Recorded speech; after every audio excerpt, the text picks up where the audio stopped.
Hola amigos, así de fácil es darle mantenimiento y limpieza a un carburador de un equipo de dos tiempos, en este caso de una motosierra Steel MS250. Si gustas aprender un poquito más de este contenido, te invito a darle like a este video, compartir y suscribirte a mi canal, es completamente gratuito. Y ahí te estaré dejando también el link del video completo si quieres aprender a darle mantenimiento tú mismo, calibrarla y tener tu motosierra siempre al 100.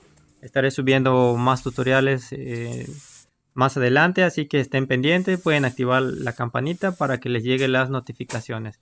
Y sin más, pues que tenga bonito día y bendiciones. Saludos.